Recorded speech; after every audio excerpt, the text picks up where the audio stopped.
Hey guys, welcome back to The Couch. Today we have a special guest. Mr. Gabe is with us today, and we're going to be discussing... Gabe DeWitt, yes. Yeah. Didn't realize it was a special guest. Special guest. First guest. Yeah. Probably last You're the first guest. and probably last guest ever.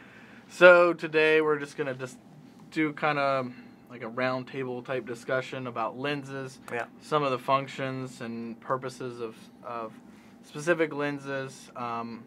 And actually today, I know we talk a lot about Canon today.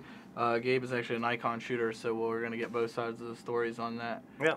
So let's get ready for episode 9 of The Couch.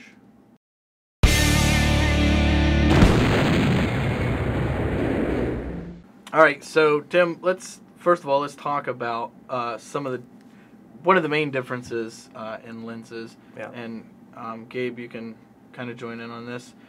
First thing you're going to notice is the difference between lenses that work on a crop censored body and then lenses that work on a full frame. And not to be confused that full frame lenses actually can be used on a crop censored body. And I think that's an important note to mention first off. If you're thinking about lenses, and lenses are probably one of the most important parts about photography. Yeah. Not so much buying the new body every year when it comes out. Invest in really good glass. And the best way to do that, if you're thinking eventually of moving up into a full frame camera or a medium format, is to start purchasing full frame lenses right now. Yeah. That was actually one of the things I ran into was I haven't taken my own advice for the last 5 years. Where I've been telling people, just get a crappy body and just put all your money on glass, because I just ran into that dilemma. The D800 is out and they have a D600. Well, the D800 is almost a medium format digital camera, but it's $1,000 more, and so that's $1,000 you can put towards a piece of glass. Yeah. Right. Well, if 36 megapixel came out this year, what's coming out next year? What's coming out the next following year? Whereas several of my lenses have appreciated since I bought them. They're more expensive now. So whereas my cameras have just depreciated to nothing because technology is improving it daily. But yeah, and I read this, and I don't know if this is true on Canons, using a FX back, a DX on an FX. I've heard some stories where people could say it could damage the sensors or something.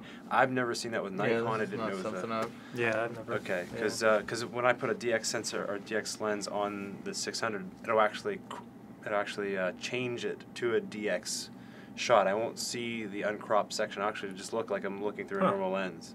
And there's even a button on here that I can click that turns my FX lens into a DX. Okay. Wow. So if you want to have smaller photos. Yeah. Interesting. Yeah. Well, we've noticed on Canon, at least the 5D Mark II, when you put the cheaper crop censored lens on there, you just get a lot of vignetting from it. It doesn't adjust in any way. The sensor just picks up what it sees, and of course that's going to be part of the back end of that lens, so you get a little bit of black ring in there, and it doesn't want to focus quite right or anything, because that's all in there. So at least the 5D Mark II, we haven't seen the capabilities to use the crop sensor. It has to be a full frame. Maybe you should talk a little bit about the advantages of a full frame versus a crop sensor, because people may not understand why. Right. What's the advantage?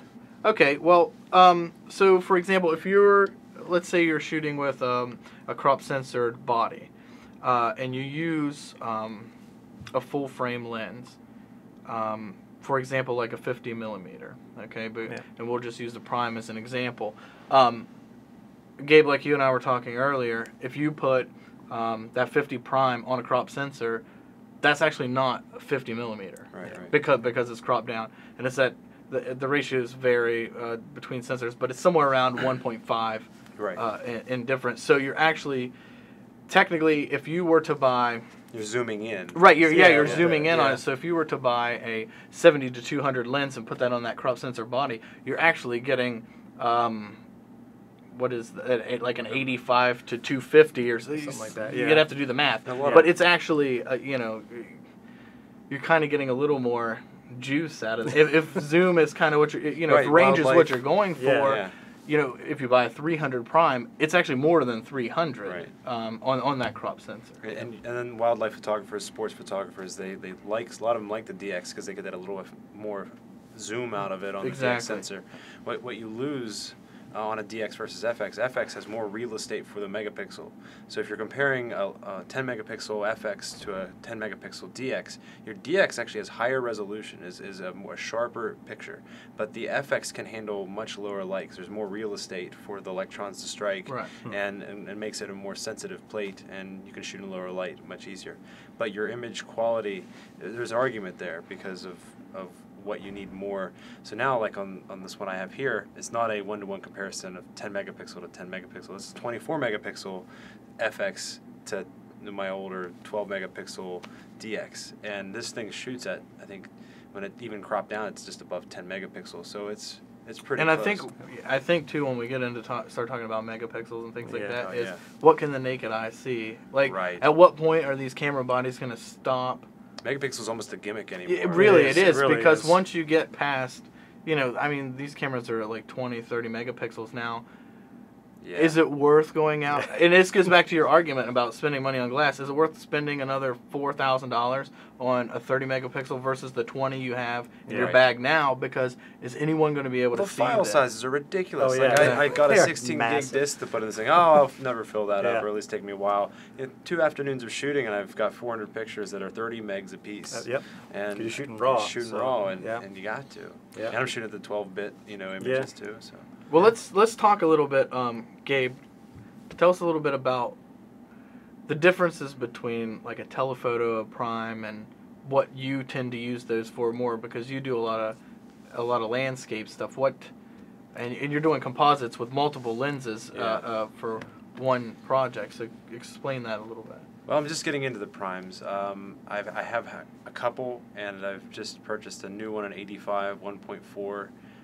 Kind of excited about playing with that one. Right here, this Sigma guy. This is the Nikon equivalent is $1,600, so I didn't want to go that route. That was a little bit too much. Forums are your friend. YouTube is your friend. You can watch guys actually use this lens on a YouTube video and see the comparison, and you can make the judgment for yourself.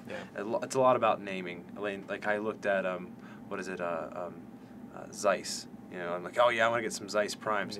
It's really more of a name thing than anything else, because it's not even a German company. The lenses aren't even made in a German factory. It's actually someplace in China or Japan. And I think that goes back to is someone going to look at your print and go, oh, I can tell you use the Sigma lens here instead of a Nikon or a Canon lens, right? But part of also being taken seriously as a photographer is having serious glass on your camera. Right. Yeah. It's like, you see somebody with a kit lens on their camera, they're not taking this seriously. Just right out the door. You could be the best photographer type thing sometimes. You can do a lot with your kit lens. Don't let me take you away from that. But the types of photographs, for figuratively speaking, I could take pictures of poop with this and it'd make it look amazing. Because of the depth of field of bokeh you get. That's true. Because the f-stop drops all the way down. Yeah, and it's going to be something. Wow, that's dramatic. Poop. We'll get into that in a little bit. The f-stops.